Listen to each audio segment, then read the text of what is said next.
বনি ইসরাইলের এক লোক 500 বছর আল্লাহর ইবাদত করেছে। কয় বছর? কোথায় জানেন? সাগরের মাঝখানে এক পাহাড়, ওই পাহাড়ের উপরে বসে 500 বছর টানা আল্লাহর ইবাদত। দিনে আর রাতে একবার করে নিচে নামতেন।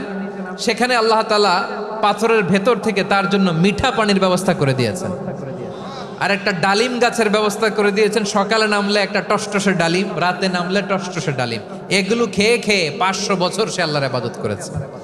আর সে আল্লাহর কাছে বলেছে, আল্লাহ আমি যখন মারা যাব সেজদারত অবস্থায় যেন মারা যাই।